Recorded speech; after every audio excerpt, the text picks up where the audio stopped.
From thinking the Earth was a cosmic pancake to blaming tomatoes for murders they didn't commit, humanity has believed some of the wildest nonsense imaginable.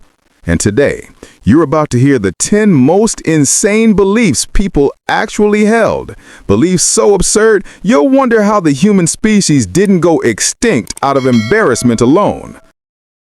The Earth is flat. Let's start with the godfather of ridiculous beliefs, flat Earth.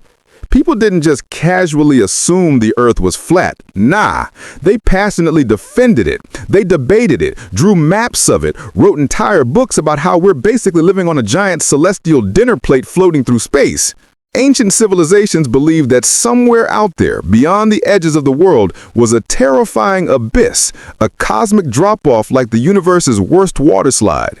If you sailed too far, boom, straight off the edge into the void. No refunds, no second chances. Ships disappearing over the horizon? Obvious explanation. Yeah, they fell off. End of story.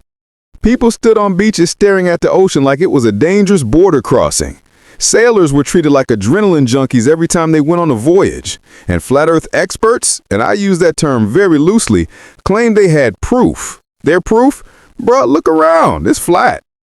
And the best part, when rounder theories finally appeared, people acted like someone had told them gravity was optional. The audacity, the Earth round, spinning, in space, absolutely not. They'd sooner believe in dragons wearing sandals than a spherical planet.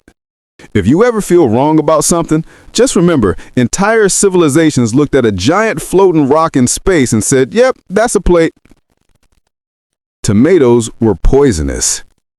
Now let's jump to 1700s Europe, where tomatoes, innocent, juicy, delicious tomatoes, were treated like toxic murder fruit sent straight from the devil's garden. People genuinely believed tomatoes could kill you instantly, not because of allergies, not because of bacteria, but because of lead. Here's the part they didn't understand. Rich people ate off fancy pewter plates. Pewter contains lead. Tomatoes are acidic. Do the math. The tomatoes absorbed the lead, people got sick, and instead of blaming the metal that was literally poisoning them, they blamed the fruit. Imagine biting into a tomato and dropping dead from lead poisoning, and the doctor saying, yes, the tomato curse. Terrible thing. So society collectively banned tomatoes while still drinking out of lead pipes, painting walls with lead paint, and basically marinating themselves in lead for fun. Meanwhile, peasants who use wooden plates ate tomatoes just fine. Rich people, why aren't they dying? Everyone else, because we're not eating off poisoned plates, Stephen.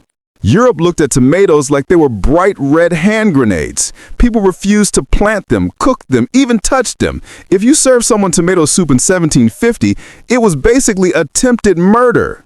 The tomato survived. Human logic? Debatable. The sun revolves around the earth. For thousands of years, people believed the Earth sat at the center of the universe like some divine VIP lounge, and everything else circled around us. The sun just doing laps around Earth like a confused cosmic intern. This belief wasn't just popular, it was mandatory. The church declared that the sun revolved around Earth because obviously God made us special. And if you dared disagree, congratulations, you just unlocked the punishment DLC.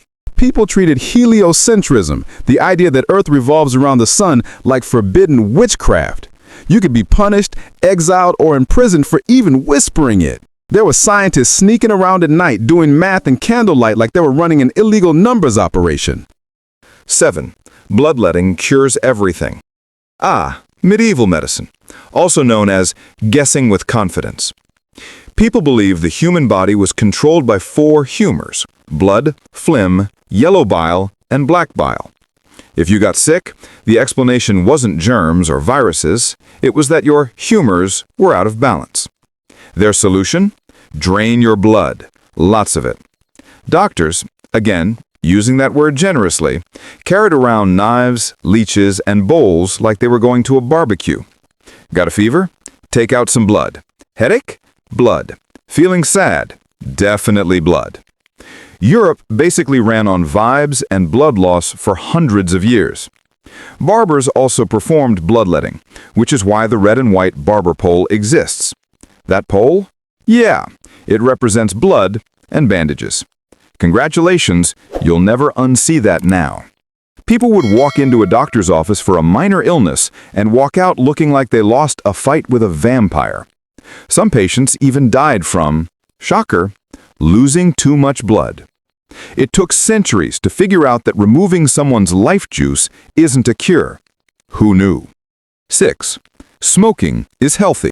Prepare yourself, because this isn't medieval nonsense. This is recent. Like, your grandparents probably lived through this recent.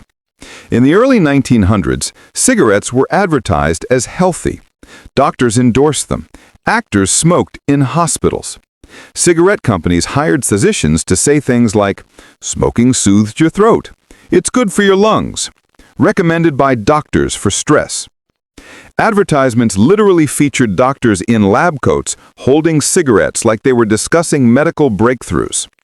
People smoked during pregnancy, indoors, on airplanes, in restaurants, basically everywhere oxygen existed.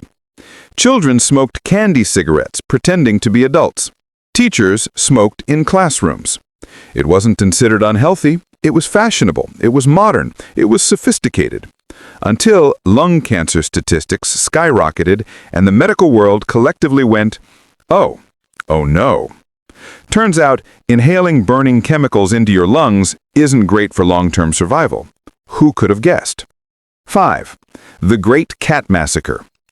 Welcome to 1730s France, where things apparently got so boring and stressful that workers decided to take out their frustration on cats. Yes, cats. Workers believed cats were possessed, evil, or somehow connected to witches. So, to purify the workplace, they launched a massive cat-killing ritual. Hundreds of cats gone in one wave of collective stupidity. But here's the twist. Cats ate rats, and rats carried the plague. With the cats gone, the rat population exploded. And with rats came disease, food contamination, and chaos. France basically nerfed its own defense system because of superstition. The workers thought they were cleansing evil. Instead, they made themselves vulnerable to one of the worst disease carriers in human history. 4. Women's hysteria was a real medical condition. Victorian doctors had no idea what to do when women had emotions, opinions, or literally any feeling at all. So they invented a disease called hysteria.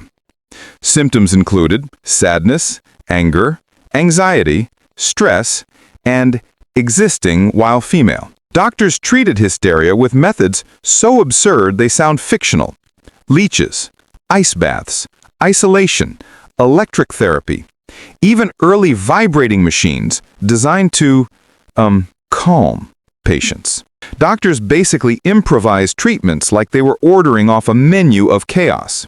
Women were institutionalized for disagreeing with husbands. Others were diagnosed because they read too much, talked too loudly, or expressed frustration. Men genuinely believed women's emotions were a medical illness. This went on for over a century. Humanity had access to electricity before it figured out women weren't broken. 3. The dead could be reanimated. In the 1800s, scientists were obsessed with using electricity to bring the dead back to life. Not metaphorically, literally. Early researchers dug up corpses and experimented on them by shocking muscles, making body parts twitch and move. Crowds actually paid to watch these experiments like they were some kind of grim science show. People believed electricity was a magical force capable of resurrecting humans. There were rumors of reanimation breakthroughs, scientists claiming they were close to creating life, and even newspapers reported that the dead had twitched as if returning. Spoiler, they weren't returning. But the obsession continued, inspiring books like Frankenstein, Public Panic, grave robberies, and debates about whether scientists were playing God. People weren't scared of zombies. They were scared of the guys trying to make zombies.